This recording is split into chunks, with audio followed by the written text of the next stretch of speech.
120 शब्द प्रति minute. Ready start.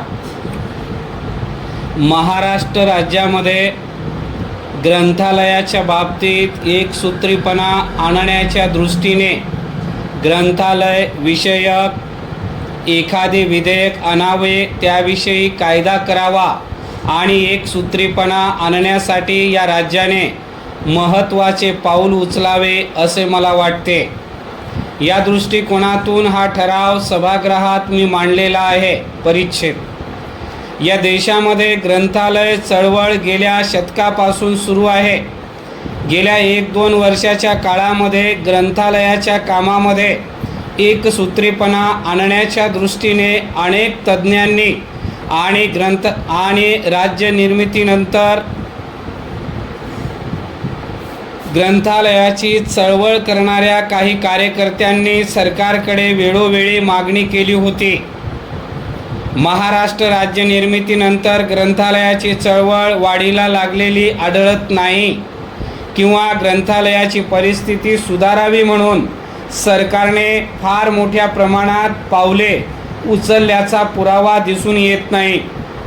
प्रगतशील अशा या राज्यामध्ये शिक्षणाचा प्रसार होत असताना शिक्षण घेऊन बाहेर पडणारी जी मंडळी आहेत त्यांच्याजवळ शिक्षणाचे झालेले संस्कार वाढावेत, अधिक दृढता व्हावेत म्हणून या राज्यामध्ये ज्ञानभंडारे खुली करावयास पाहिजे।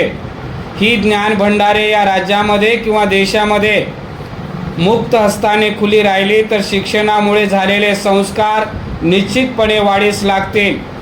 त्यासाठी ग्रंथालयाची फार आवश्यकता आहे।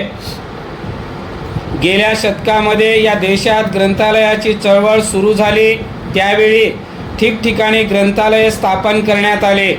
त्यांचे सुवर्ण किंवा हिरक महोत्सव साजरे झालेले आहेत।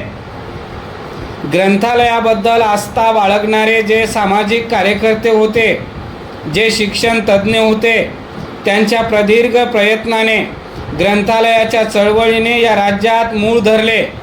1960 साली संयुक्त महाराष्ट्र निर्माण झाला तेव्हा त्यामध्ये मराठवाडा आणि विदर्भ यासारखे विभाग सामील झाल्यानंतर ग्रंथालयांना अनुदान देण्याच्या बाबतीत सरकारच्या धोरणात एकसूत्रीपणा राहिला नाही। विदर्भास ग्रंथालयाकरिता जे अनुदान देण्यात येत होते ते चालू राहिले।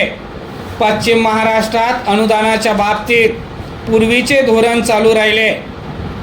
मराठवाड्यात अनुदानाच्या बाबतीत वेगळीच पद्धत अस्तित्वात आहे। मराठवाड्यात ग्रंथालयाच्या कायद्यानुसार कर वसूल करण्यात येत होता, त्यामुळे ग्रंथालय चळवळीच्या वाढीला खूप मदत होती। मराठवाडा हा अविकसित भाग असल्याने तेथे ग्रंथालय फार कमी होती। ती वाढविण्याच्या दृष्टीने सरकार यापुढे लक्ष दिले पाहिजे असे मला आग्रहाने सांगावयाचे आहे। ग्रंथालयाच्या बाबतीत संपूर्ण राज्यात सारखेपणा आणण्यासाठी मी हा ठराव आणलेला आहे। हा ठराव संमत करून त्याची अंमलबजावणी झाली तर महाराष्ट्रात ग्रंथभांडार मोठ्या प्रमाणात वाढेल। ग्रंथालय चळवळीच्या क्षेत्रात जे कार्यकर्ते निष्ठापूर्वक काम करीत आहेत त्यांना दिलासा मिळेल। सर्व सदस्यांनी पाठिंबा व्यक्त केला असल्यामुळे हा ठराव एकमताने संमत होईल अशी मी आशा बाळगतो।